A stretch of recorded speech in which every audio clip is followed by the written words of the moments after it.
Vision Anticipation, comme prévu, un live spontané, presque spontané, on va dire, que je voulais vous faire aujourd'hui. On va pas rester très longtemps ensemble. On va répondre, on va donner quelques informations, on va répondre aux questions. Voilà. Donc, si vous êtes connecté, n'hésitez pas à faire un retour, comme d'habitude, par rapport à l'image et par rapport au son, pour voir si vous recevez bien 5 sur 5 ou 17 sur 17. Voilà.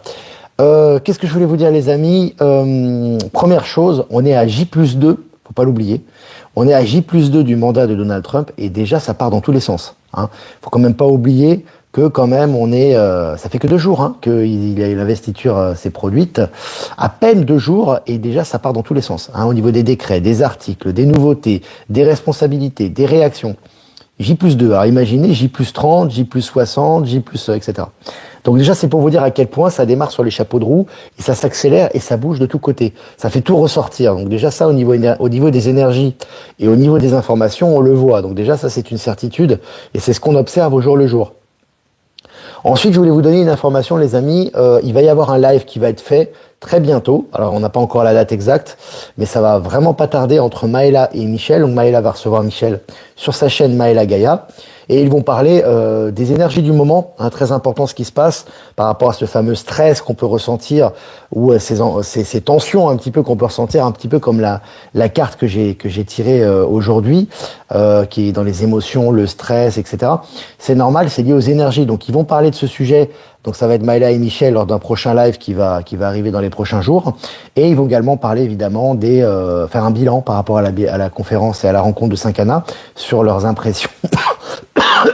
Sur leurs impressions, ce qu'ils ont ressenti, et ils vont le transmettre au travers de cette capsule qui se passera évidemment, ça sera un live en direct auquel vous pourrez assister et on vous donnera les informations en avance pour que vous puissiez être présent si vous le souhaitez. Voilà. Alors donc je vous disais, je ferme la parenthèse, donc moi j'avance le livre d'Elon Musk aussi, hein. Je suis à la page 180, je crois. Enfin, je prends vraiment mon temps et je m'imprègne vraiment du livre parce qu'il y a énormément d'informations. C'est blindé d'informations. Il y a beaucoup de similitudes aussi avec ce qu'on vit. Enfin, moi, je vois énormément de similitudes. Je me prépare un petit peu aussi, effectivement, à connaître le personnage. Vous savez pourquoi. Donc, c'est toujours intéressant de se rapprocher et de comprendre un peu mieux le personnage vis-à-vis de ce qui s'est passé auparavant, même si maintenant c'est un autre, évidemment, hein, c'est un autre plan. Ce sont pas les mêmes énergies, etc. Mais c'est intéressant de connaître le background, les origines et de ce qui s'est passé auparavant, notamment avec ces premières entreprises que sont ces entreprises phares que sont Tesla et SpaceX, voilà, hein, qui sont connues au niveau international. Et donc je vous disais, on est à J+2, on a déjà des nouvelles à n'en plus finir, les amis, hein, ça n'arrête plus.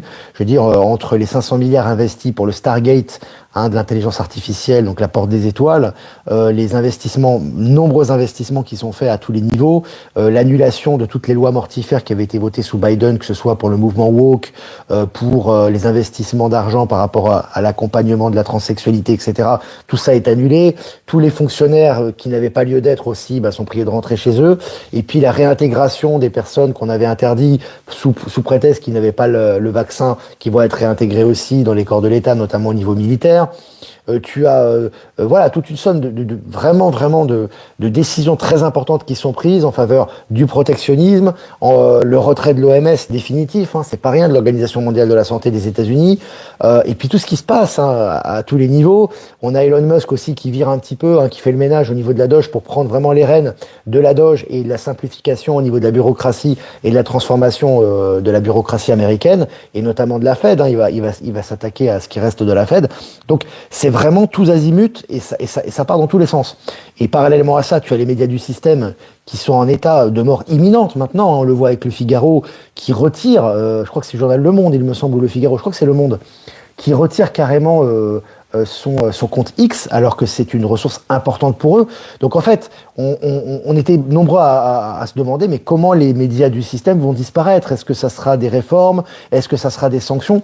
En fait, pas du tout. On voit que les médias du système disparaissent d'eux-mêmes. Ils se tirent une balle dans le pied. C'est-à-dire que ils se décrédibilisent avec le fameux salut nazi qui n'a pas fonctionné, évidemment, parce que les gens, ils voient bien que c'est de la supercherie. Donc ils se décrédibilisent dans le non-professionnalisme et le non-sérieux de leurs articles partisans. Et parallèlement à ça, ils se retirent des réseaux sociaux qui font leur popularité et qui leur font gagner de l'argent également. Donc tu as une autodestruction de ces médias du système, et comme le dit Elon Musk, au fur et à mesure que ces médias du système, et ça c'est lié aux énergies, c'est lié à Palantis, Au fur et à mesure que ces médias du système ils s'amenuisent et ils disparaissent, tu as les médias alternatifs comme le nôtre, eh bien qui prennent le dessus et qui vont devenir les médias dominants. Donc on voit vraiment qu'il y a un changement total de paradigme en accéléré en ce début de mandat de Donald Trump. Parallèlement à ça, ce qui se passe un peu pour les médias, moi je fais un parallèle, justement parce que quand c'est vraiment bien relaté dans ce livre par rapport justement à ce qui s'est passé avec SpaceX, il y a des anecdotes très intéressantes. Je vais vous faire part d'une anecdote notamment. Ce qui se passe un peu pour les médias en fait alternatifs et les vrais médias, c'est un petit peu par rapport aux médias du système qui sont en train de mourir. C'est un peu ce qui se passe entre SpaceX et la NASA, parce que en fait SpaceX était la première entreprise qui avait été lancée par Elon Musk, donc indépendante, privée, pour lancer des satellites dans l'espace. En fait, c'est la première entreprise privée à le faire en dehors de la NASA et des entreprises de l'État. Et donc forcément, c'est un pari très osé. Et à un moment donné, il est arrivé à l'année 2008, où justement, en 2008, il n'y avait plus de possibilité d'aller faire marche arrière. Il y avait déjà 3 fusées qui avaient déjà échoué. Donc c'était vraiment un qui tout double. Et Tesla était en crise également. Donc tu avais SpaceX et Tesla qui étaient en crise. Ils n'avaient plus d'argent. Il a fallu qu'ils fassent les fonds de tiroir et qu'ils fassent appel à des gens, on va dire, qui sont arrivés pour financer le dernier projet de la 4e fusée. Donc c'était très compliqué pour lui. Et à un moment donné, on lui a dit, écoute Elon, il faut arrêter. Si tu veux que l'une de tes 2 entreprises puisse survivre, que ce soit Tesla ou que ce soit SpaceX, il faut en abandonner une des 2. Et il a dit, je ne les abandonnerai pas. Pour la simple et bonne raison que quand tu as 2 enfants, même s'ils sont en train de mourir de faim, tu n'as pas beaucoup de nourriture, tu vas le partager en 2. Tu prendras jamais le risque de donner de la nourriture à un enfant pour être sûr qu'il survive et que l'autre va mourir. Donc c'est ce qu'il a fait pour ces 2 entreprises. Il a pris des risques colossaux dans cette année 2008 pour vraiment se concentrer et garder les 2 entreprises. Au final, on connaît le résultat. Ça a fonctionné pour la 4e fusée de SpaceX. SpaceX qui a obtenu des financements de plusieurs milliards de part de la NASA, qui commençait à avoir du plomb dans l'aile et à faire confiance à SpaceX et donner de l'argent pour ce qui a permis à SpaceX de devenir ce qu'il est. Et Tesla commençait à avoir des succès également. Donc si tu veux, ce qui est très intéressant, c'est une vraie anecdote de ce qui s'est passé par rapport à l'expérience d'Elon Musk. Mais c'est exactement pareil pour les médias du système. C'est-à-dire que les médias du système, qui sont les gros mastodontes, sont en train de s'effacer et de s'autodétruire petit à petit en perte de crédibilité, en perte de financement et en perte de lecteurs. Et parallèlement à ça, tu as les médias alternatifs qui ont si tu veux, absolument fait coup sur coup. Ils ont essayé de tout risquer, etc., comme c'est le cas d'Infolibre. Et finalement, on a surmonté, j'ai envie de te dire, un peu tout type de péripéties, que ce soit les interdictions, les annulations, les licenciements, etc.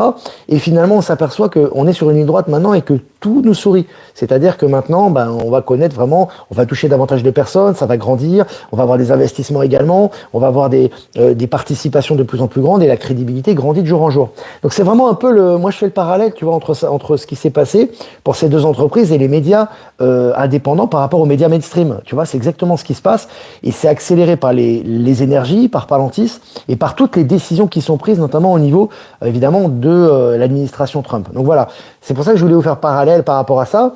Et puis pour parler, si vous voulez, de cet état de la carte que j'ai tirée aujourd'hui, à la fin du live, c'est que c'est vraiment tout ressort également. C'est-à-dire que maintenant c'est qui tout double. Il n'y a plus de je vais gérer la situation, etc. Non, on doit vraiment ressortir ses tripes, entre guillemets. On doit vraiment mettre toute son énergie dans la direction que l'on souhaite. Et là, tout commence à s'accomplir et ça s'accélère. Et tout le reste, tout ce qui était attachement, les peurs, les frustrations, les hésitations, etc., on les met de côté. Et là, on avance d'autant plus vite. Donc voilà, c'est vraiment très intéressant. Voilà les amis, j'ai fait ce petit préambule en introduction. On va rester quelques minutes ensemble. J'ai prévu de rester en tout une 20aine de minutes, donc on va rester une 10aine de minutes, voilà, minimum. Et si vous avez des questions à poser, n'hésitez pas, comme d'habitude, que ce soit sur le livre, que ce soit sur ce dont on a parlé, sur l'actualité, voilà. Salut la Vendée, on est quand même 430 en direct, c'est bien. Ça augmente, sachant que c'était pas prévu, c'était prévu qu'on fasse un live ce soir, mais j'avais pas fixé d'heure, donc voilà. Salut le Québec, salut la Côte d'Or. Alors si vous avez des questions, n'hésitez pas. Bravo Elon Musk, enfin l'enthousiasme est de retour. Oui, c'est très significatif. Moi j'ai trouvé, j'en discutais avec Michel justement, que ce qui est intéressant, si vous voulez, c'est le retour de l'authenticité. L'authenticité, c'est pas fait pour plaire à tout le monde. Ça plaît pas à tout le monde, et l'objectif n'est pas de plaire à tout le monde justement. Vous avez des hommes politiques qui depuis je sais pas, en France, on va dire depuis De Gaulle, après De Gaulle à peu près, si on devait un petit peu utiliser ce point de repère, qui ont toujours eu la même apparence, c'est-à-dire les prompteurs, les conseillers en communication, en marketing, en com, comme on dit, et ils avaient le sourire, tu sais, le faux sourire vendeur, les fausses promesses, puis derrière, on sert les lobbies. Et là, on a des hommes politiques, si tu veux, qui ne peuvent pas ne pas être respectés. C'est-à-dire, on peut les haïr, on peut leur cracher dessus. Alors évidemment, tu leur craches dessus, mais tu t'autoflagelles parce que finalement, on voit que tu n'as pas d'argument. Mais tu ne peux pas dire qu'ils ne travaillent pas. Parce que d'un côté, ils sont anticonformistes. Tu vois que Musk, il danse en public, il est là, il ne cache pas son émotion, il ne cache pas ses projets, il est transparent. Il est comme un enfant sur scène. Mais Trump, c'est la même chose. Il se met à danser, c'est pas du tout conventionnel, etc. Il met sa famille en avant, etc. Donc si tu veux, c'est un modèle anticonformiste donc que détestent les anciennes élites, en tout cas ce qu'il en reste, et au niveau de l'inconscient collectif, mais surtout c'est des bosseurs. C'est-à-dire qu'il y a ce côté un petit peu très proche du peuple, finalement, tu as l'impression que ton voisin de quartier, que ton voisin de palier, il est pareil qu'Elon Musk, alors que le mec a 400 milliards, quand même, il est en train de gérer je sais pas combien de multinationales, mais parallèlement à ça, c'est des mecs qui travaillent jour et nuit.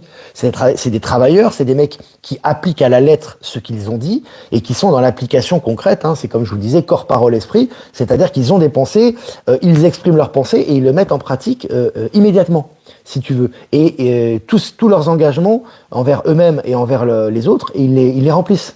Donc si tu veux, tu ne peux pas ne pas respecter ces gens-là. Tu peux les critiquer, mais tu peux pas ne pas les respecter par rapport à leur action. Et c'est ça qui est intéressant, c'est très nouveau monde ça, vous voyez. C'est un aspect intéressant aussi. Alors est-ce que vous avez des questions? En France, ce sont des coincés.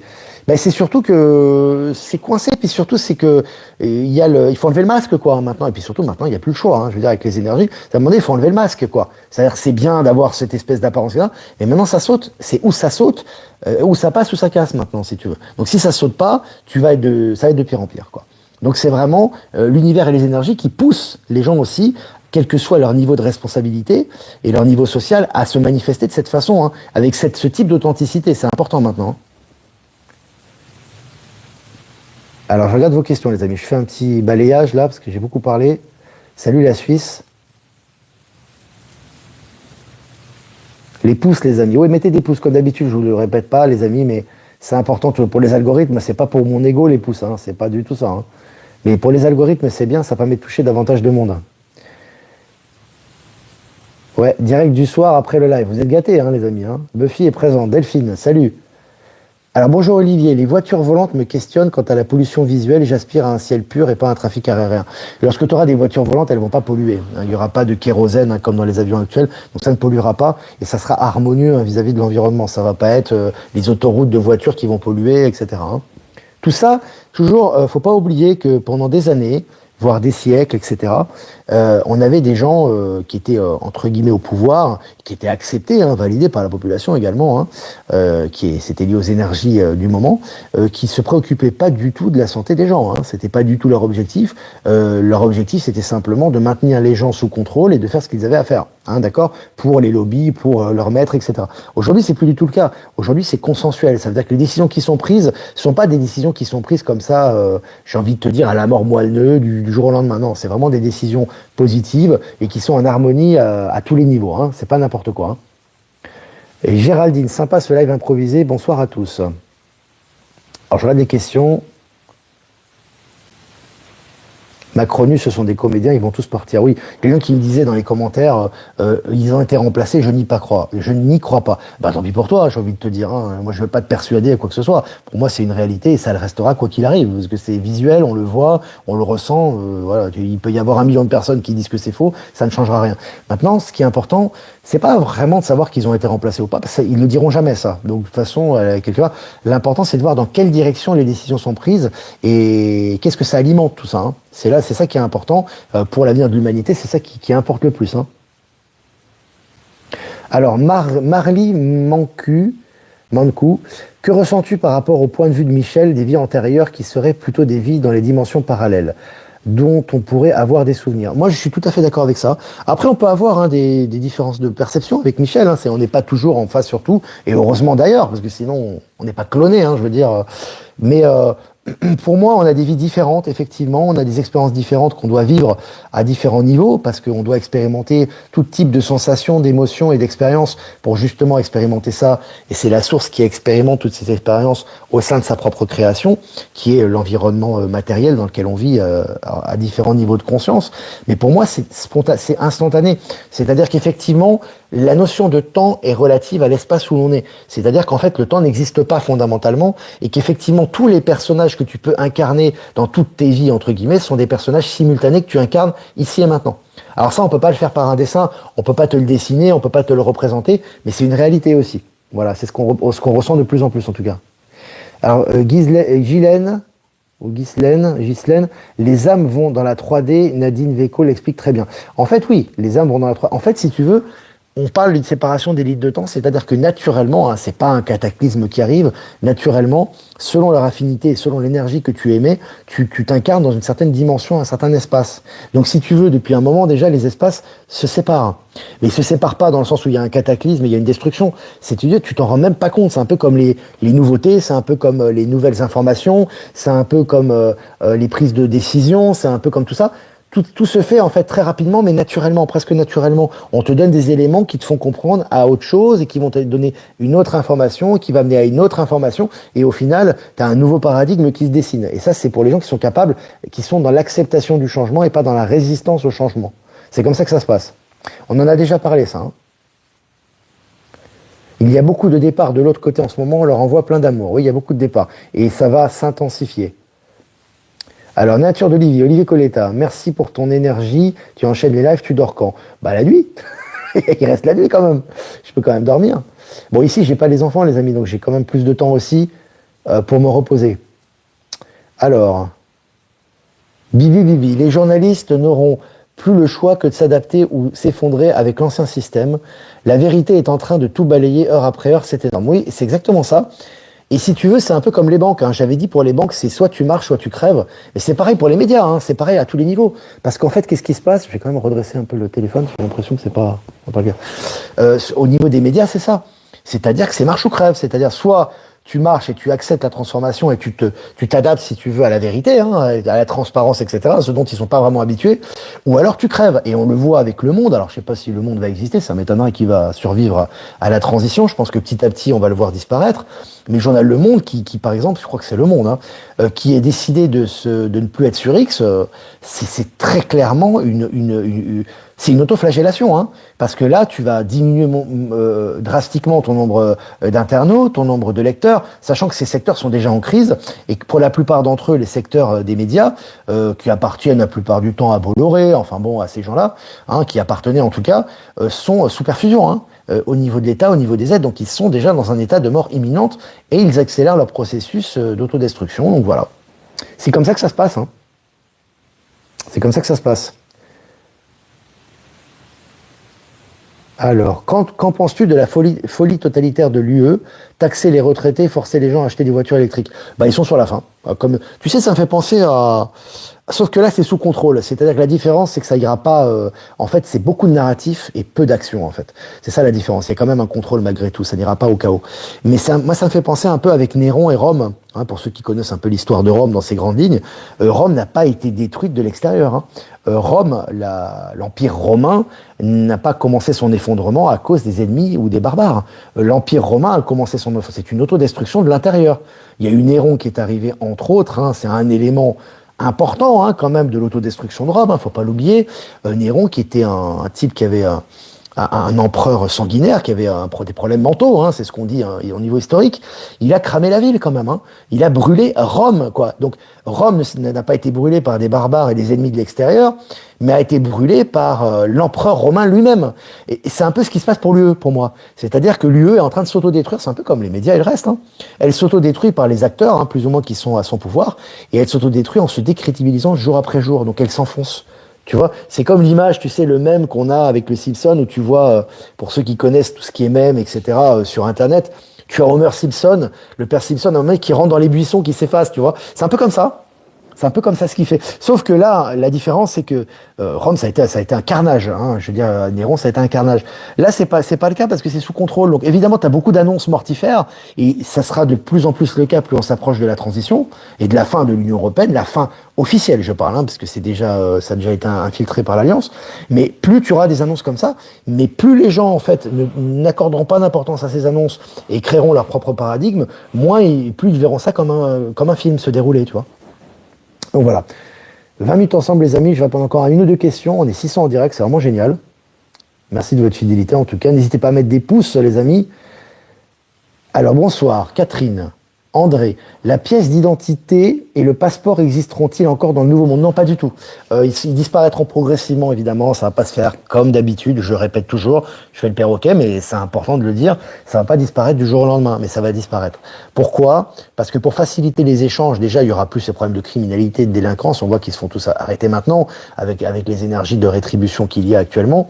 Mais il y aura plus besoin de passeport et de carte d'identité parce que ça ralentit le processus. C'est de la bureaucratie, c'est de l'impression, c'est du travail, c'est tous les 7 ans, il faut renouveler, il faut monter le contrôle, etc. Les pièces d'identité, c'est pareil. Donc à un moment donné, on aura des contrôles beaucoup plus rapides. Alors me demandez pas quels moyens, ça peut être peut-être scanner l'ADN, peut-être scanner, je ne sais pas, d'autres choses, mais en tout cas, on n'aura plus besoin de ce type de papier dans le futur. Voilà. Bonsoir Olivier, je suis Pascal, magnétiseur sur Bordeaux.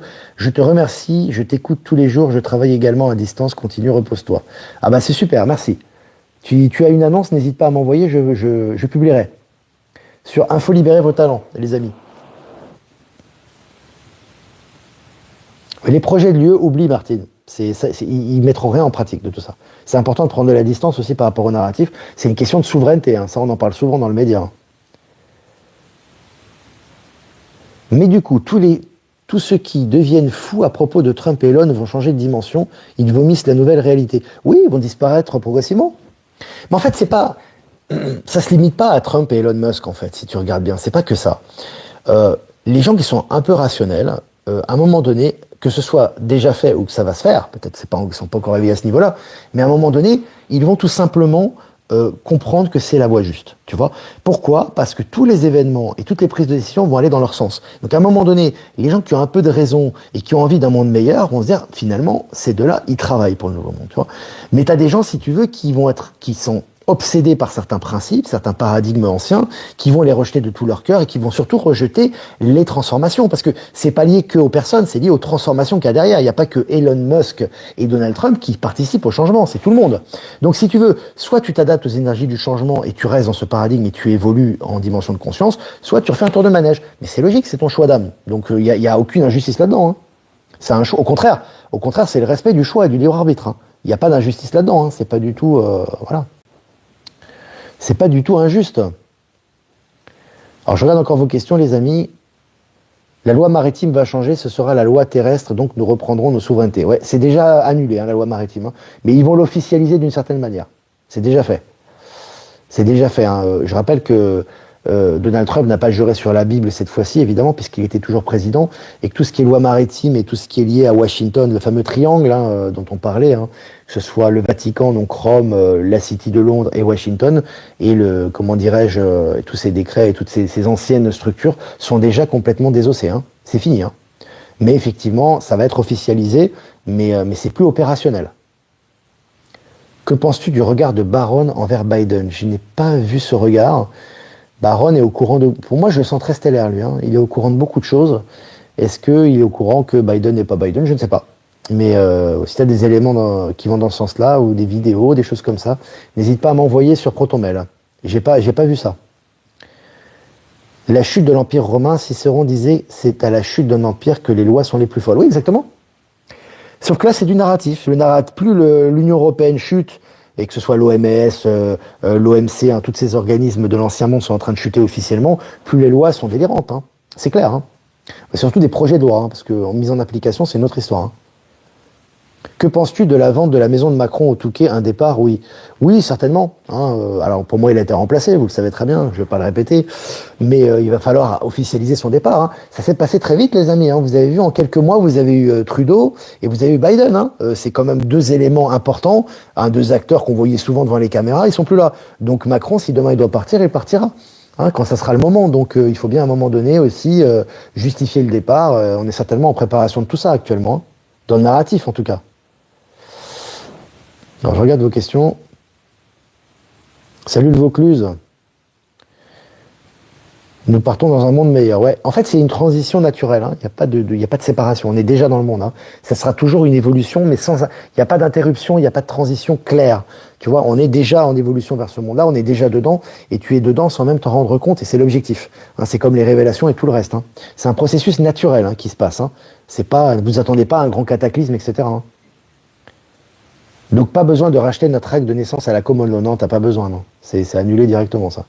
C'est comme les medbeds, les gens qui disent ouais, il faut que je m'inscris, il faut que je paye et tout, non. C'est quantique tout ça. Hein. C'est selon ton mérite, selon ton aptitude, ta capacité et aussi ton plan de vie. À un moment donné, il y a les opportunités de faire ce que tu as à faire dans ce secteur d'activité. Hein. Salut Nantes.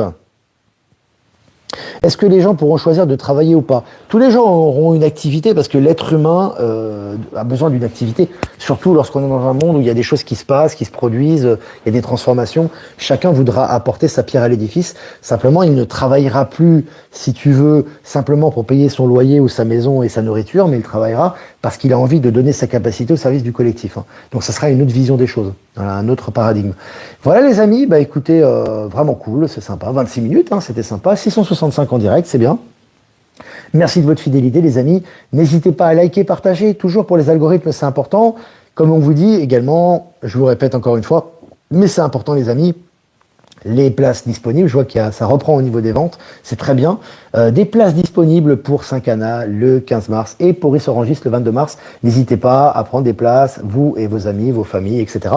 Voilà, c'est disponible, les liens sont en description. Je vous embrasse les amis, je vous souhaite une super soirée, bonne nuit à vous et moi je vous dis à demain pour un prochain mini live. Ciao ciao les amis.